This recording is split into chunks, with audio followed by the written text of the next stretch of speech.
যেদিন ঘটনাটা হয়েছিল তার আগে রাতের বেলায় খবর পায়, ভাই ছিল উধমপুরে ডিউটি ছিল, ওরা খবর পায় মানে গোপন সূত্রে খবর পায় যে মোটামুটি কিছু আতঙ্কবাদীর গতিবিধি ওরা লক্ষ্য করে। তো সেখান থেকে ছোট ভাই তার একটা টিম নিয়ে যায়, সার্চ অপারেশনে যায়, সারা রাত সার্চ অপারেশন করে। তারপরে ওরা ঘাত লাগিয়েও বসে থাকে, যাকে আমরা অ্যাম্বুশ বলি, অ্যাম্বুশ লাগিয়েও বসেছিল। সকালবেলাতে সকাল পর্যন্ত ছিল, তারপরে সকাল 6:45 অ্যাম্বুশের পর যখন ওরা ফের সার্চ অপারেশন চালায়, তাতে ভাই লিড করে, আর ভাই লিডিংয়ে ছিল। আর উপরে থেকে কোনো আতঙ্কবাদী ও ঘাত লাগিয়ে বসেছিল, ও আর ভাইকে পিছন থেকে অ্যাটাক করে। সেখান থেকে ব্রাস্ট ফায়ার চলে, অটোমেশিন গান ছিল হয়তো, ব্রাস্ট করে। আর সেই ব্রাস্টে ভাইয়ের 3টে গুলি লাগে, একটা রাইট শোল্ডারে লাগে, একটা লেফট শোল্ডারের উপরে, আর একটা গুলি যেটা লাগে সেটা হেডে, একদম পিছে।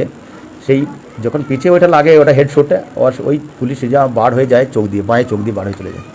আর ভাই অন স্পট পড়ে যায়, তখনই পড়ে যায়।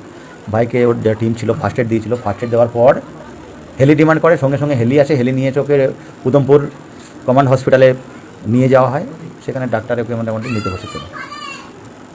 সেখানে হ্যাঁ, আমি খবর পেয়েছি, আমার ভাইয়ের ছেলে মেয়ে স্ত্রী যে ছিল আগ্রাতে সরকারি কোয়ার্টারে, আর ওখান থেকে ওনাকে খবর দেয় যে মৃত্যু সংবাদ দেওয়া হয়নি, যে ঝন্টু গুলি বিদ্ধ হয়েছে, গুলির আঘাত হয়েছে। তো আমি ঘরে কাউকে সূচনা দিতে চাই, বলো কাকে দিতে চাই।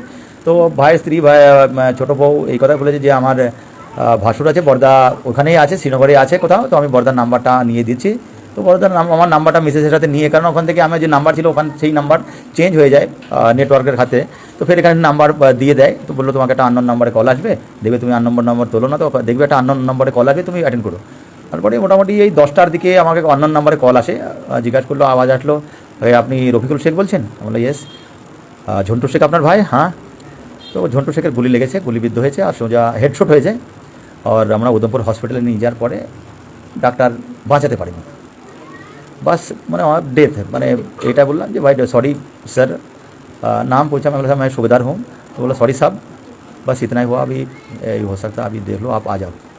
तो फिर उसी टाइम जब मैं भाई की जब डेथ की खबर हुआ, तो बस মাটির নিচে, মাটির মানে পায়ের তলায় জমিন আমার একদম মানে চলে যাওয়ার মতো, মানে সেই জায়গায় সেটা কল্পনা করা যায় না যে আমি যে ভাইকে মানুষ করলাম, যে ভাইকে আমি ফৌজের মধ্যে দিলাম, যে এই হাট্টাকাট্টা ভাই, আর সেই ভাই যদি আচানক তার মৃত্যু সংবাদ আসে, তো স্বাভাবিক সেটা।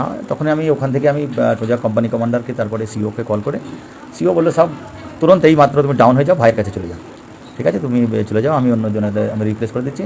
সঙ্গে সঙ্গে আমার কাছে 4টে আমার প্রোটেকশন আছে, প্রোটেকশনের আমি নিচে আমি চলে আসি, প্রোটেকশনের সাথে নিচে ফের আমার প্রোটেকশন থাকে, প্রোটেকশনের সাথে আমি নিচে ডাউন হয়ে যাই।